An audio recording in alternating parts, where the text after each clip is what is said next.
श्री गीता अध्याय 15 महात्म्य। श्री महादेव जी कहते हैं, पार्वती अब गीता के 15वें अध्याय का महात्म्य सुनो। गौड़ देश में कृपाण नामक एक राजा था, जिसकी तलवार की धार से युद्ध में देवता भी परास्त हो जाते थे। उसका बुद्धिमान सेनापति शस्त्र कलाओं में निपुण था। उसका नाम था सरभमेरुंड। उसकी भुजाओं में प्रचंड बल था। एक समय उस पापी ने राजकुमारी सहित महाराज का वध करके स्वयं ही राज्य करने का विचार किया। इस निश्चय के कुछ ही दिनों बाद वह हेजे का शिकार हो मर गया। थोड़े समय में वह पापात्मा अपने पूर्व कर्म के कारण सिंधु देश में एक तेजस्वी घोड़ा हुआ। उसका पेट सटा हुआ था। घोड़े के लक्षणों का ठीक ठाक ज्ञान रखने वाले किसी वेश्य पुत्र ने बहुत सा मूल्य देकर उस अश्व को खरीद लिया और यत्न के साथ उसे राजधानी तक ले आया। वेश्य कुमार वह अश्व राजा को देने को लाया था। यद्यपि राजा उस वेश्य कुमार से परिचित था, तथापि द्वारपाल ने जाकर उसके आगमन की सूचना दी। राजा ने पूछा, किस लिए आए हो? तब उसने स्पष्ट शब्दों में उत्तर दिया, सिंधु देश में एक उत्तम लक्षणों से संपन्न अश्व था, जिसे तीनों लोगों का एक रत्न समझकर मैंने बहुत सा मूल्य देकर खरीद लिया है। राजा ने आज्ञा दी, उस अश्व को यहाँ ले आओ। वास्तव में वह घोड़ा गुणों में ऊंचे श्रवा के समान था। सुंदर रूप का तो वो मानो घर ही था।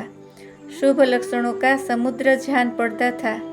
वैश्य घोड़ा ले आया और राजा ने उसे देखा।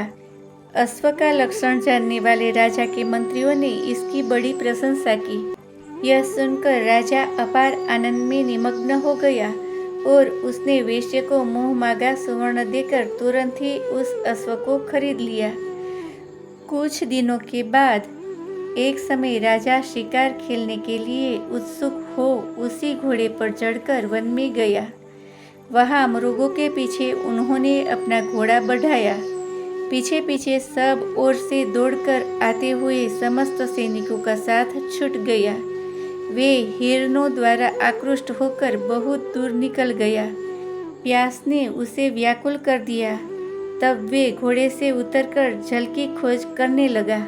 घोड़े को तो उन्होंने वृक्ष के तने के साथ बांध दिया और स्वयं एक चट्टान पर चढ़ने लगा।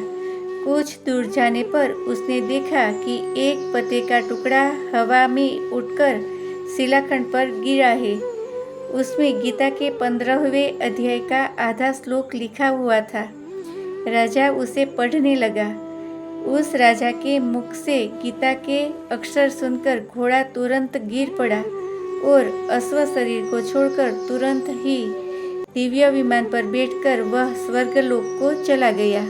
तत्पश्चात राजा ने पहाड़ पर चढ़कर एक उत्तम आश्रम देखा, जहाँ नागकेसर, केले, आम और नारियल के वृक्ष लहरा रहे थे। आश्रम के भीतर एक ब्राह्मण बैठे हुए थे, जो संसार की वासनाओं से मुक्त थे। राजा ने उन्हें प्रणाम करके बड़े भक्ति के साथ पूछा, ब्राह्मण, मेरा अश्व अभी अभी स्वर्ग को चला गया है, इसका क्या कारण है? राजा की बात सुनकर त्रिकालदर्शी मंत्रवेता और महापुरुषों में श्रेष्ठ विष्णु शर्मा नामक ब्राह्मण ने कहा, राजन, पूर्व काल में तुम्हारे यहाँ जो सरभमेरुंड नामक सेनापति था, वह तुम्हें पुत्रों सहित मारकर स्वयं राज्य हड़प लेने को तैयार था। इसी बीच में हेजे का शिकार होकर वह मृत्यु को प्राप्त हो गया। उसके बाद वह उसी पाप से घोड़ा हुआ था। तुम्हें यहाँ गीता के 15वें अध्याय का आधा श्लोक लिखा मिल गया था। उसी को तुम्हारे मुख से सुनकर वह अश्व स्वर्ग को प्राप्त हुआ है। तदनंतर राजा के सैनिक राजा को ढूंढते हुए वहाँ आ पहुँचे।